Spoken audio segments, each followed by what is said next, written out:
Bueno, pues seguimos con la hilarante historia de Inglaterra de Jane Austen, capítulo 2, y nos toca Enrique V. A ver cómo os lo explico, porque es que estas historias son complicadísimas.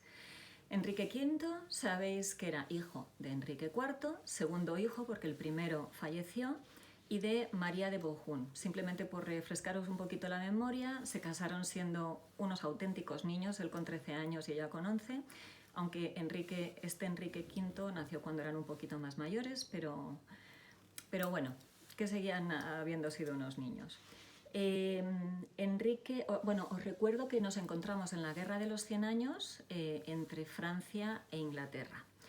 Y si os acordáis en la entrada que hicimos de Enrique IV, Enrique IV no era el heredero legítimo del trono de Inglaterra, porque tenía por delante otros primos, etc.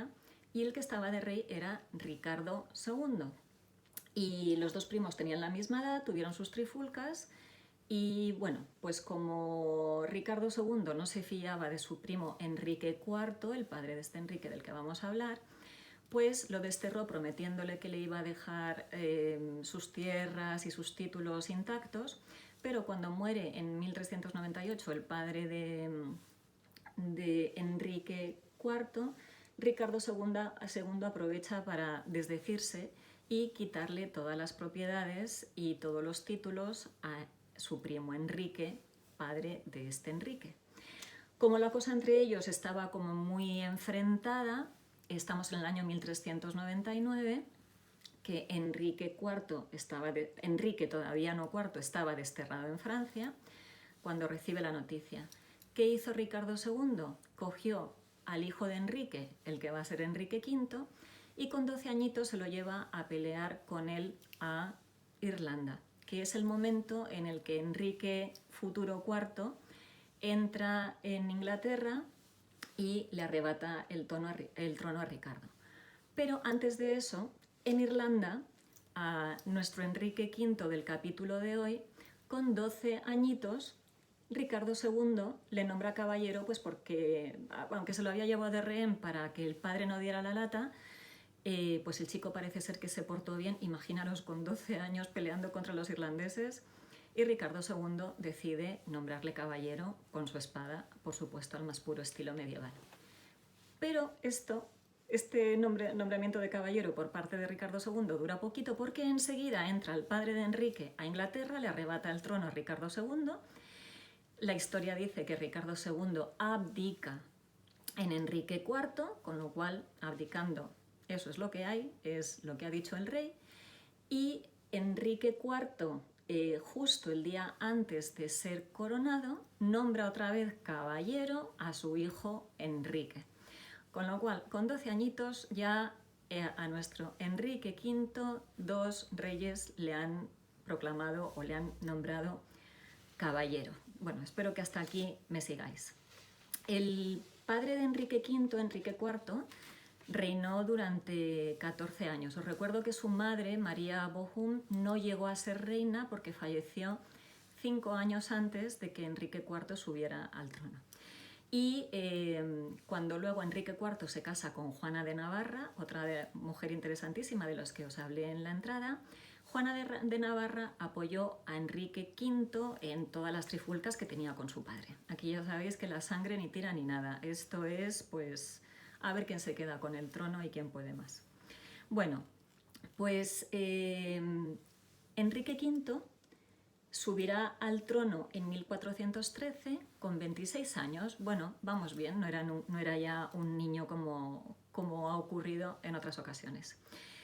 La verdad es que este tampoco duró mucho, porque falleció en el año 1422 con 34-35 años. Y cuando él se sube al trono de Inglaterra, Enrique V, después de fallecer su padre, él se va a centrar sobre todo en reclamar los terrenos que él decía que legítimamente le correspondían en Francia. Y algunos historiadores dicen que bueno, que sí, que tenía una reclamación legítima de esos terrenos. Bueno, pues gana la batalla de Agincourt en el año 1415, cuando ya llevaba 2 años siendo rey, y y bueno, pues ya coge todos los territorios que le correspondían, que iban desde Normandía a Aquitania, que es la parte oeste de norte a sur pues de Francia. Más o menos os lo estoy diciendo a grosso modo, para no liarnos. Y en esa batalla de Agincourt coge de rehén al duque de Orleans, que era primo del rey Carlos VI de Francia, por si acaso, y para evitar sublevaciones, etc. Y este pobre duque de Orleans estuvo encarcelado hasta el año 1440, o sea, 25 añitos durante Enrique V y Enrique VI encarcelado. Bueno, dicho esto, cuando ya él había establecido, ya había conseguido los terrenos que él reclamaba, decide que esto hay que establecerlo bien y consolidarlo bien, y en el año 1420, que ya se va a volver a Inglaterra, se casa con Catalina de Valois, que Catalina de Valois era la sexta hija del rey Carlos VI de Francia. Catalina de Valois a la sazón tiene 19 años. Enrique V pide como dote en ese matrimonio la corona de Francia para él y para sus descendientes. Carlos VI, que no estaba muy bien de la cabeza, se lo concede, e incluso su mujer Isabel de Baviera llega a decir que su otro hijo Carlos, que hubiese sido el heredero del reino de Francia, pues ella llegó a declarar que ese Carlos, futuro séptimo de Francia, que no llegó a ser, que era hijo ilegítimo y por lo tanto no tenía derecho a la corona de Francia, lo cual le dejó a Enrique V el campo libre para reclamar la corona y convertirse en rey de Francia y de Inglaterra. Bueno, pues se lleva a Catalina a Inglaterra. A primeros de 1421 coronan a Catalina como reina de Inglaterra también, y a finales de 1421 nace su primer y único hijo, Enrique. ¿Y por qué su primer y único hijo? Pues porque a primeros de 1422 Enrique, como la cosa en Francia estaba muy dividida, se vuelve a Francia y ya no vuelve. Muere de disentería en el bosque de Vincennes en agosto de 1422 y deja un bebito con 8 meses con su madre. ¿Qué le pasa a Catalina de Valois? Pues que ella era francesa, que estaba destrozada con todo lo que estaba ocurriendo en Francia, y se decide que se la distancie de la crianza de su hijo, que queda en manos de los duques de Exeter y de Bedford, los de Bedford en Francia y los de Exeter en Inglaterra. Y ella, pues bueno, se retira un poco, pero se enamora de un guapetón galés muy atractivo, un noble, que se llama Owen, y cuando el Parlamento quiere decidir que la reina no se podía volver a casar, etcétera, etcétera, pues por lo visto ya estaba viviendo con Owen. Dice la historia que como marido, y de hecho tuvo con él 6 hijos. Pero también os diré que 6 hijos que solamente sobrevivió uno, que luego jugó un papel fundamental en la Guerra de las Dos Rosas, o bueno, tuvo un papel ahí en la Guerra de las Dos Rosas. Y bueno, pues Catalina se dice que falleció en el año 1437 con 35 años, dando a luz a su última hija. Bueno, pues como os digo, vidas de aquella manera, vidas medievales. Jane Austen, cuando habla de este rey en su historia de Inglaterra a su manera, habla de 2 personajes, William de Gascoigne, que era ministro de Justicia nombrado por Enrique IV, con los que habían tenido sus más y sus menos, pero parece ser que se acabaron las diferencias, y de un tal Lord Cobham. ¿Y por qué lo menciona Jane? Bueno, este Lord Cobham no tenía este título no por sí mismo, sino porque estaba casado con la baronesa Cobham, que tenía el título, Joan. Este Lord Cobham, porque hubo varios Lord Cobham, porque Joan se casó 5 veces, este fue el 4º. Era el 4º matrimonio para Joan Cobham y el 3er matrimonio para él.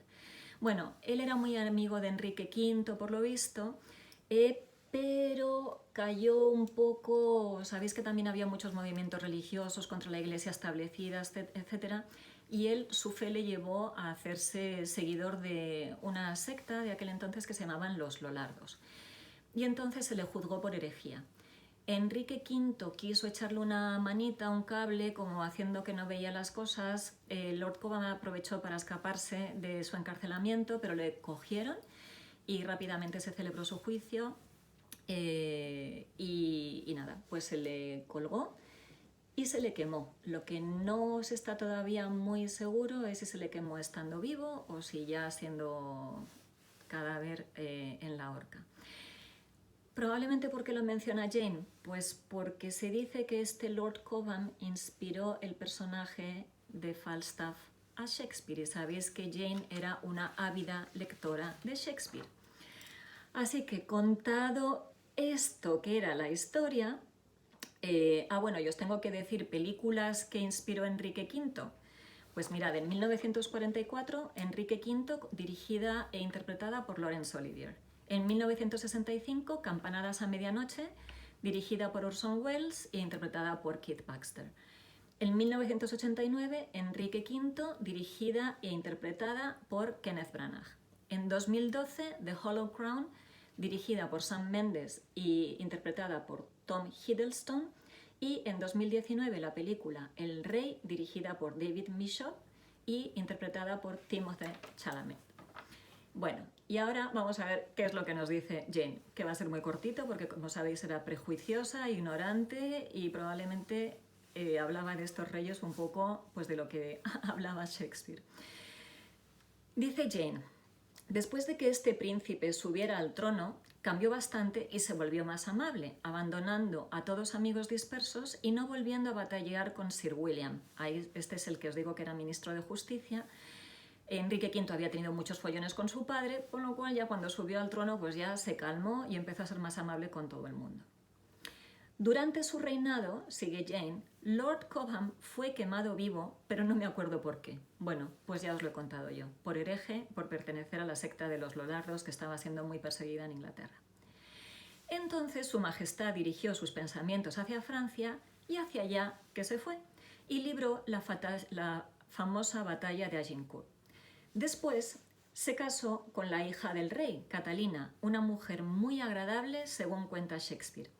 A pesar de todo esto, también se murió y le sucedió su hijo Enrique, el que será Enrique VI.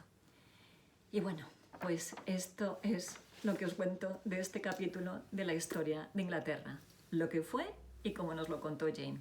Próximo capítulo, Enrique VI.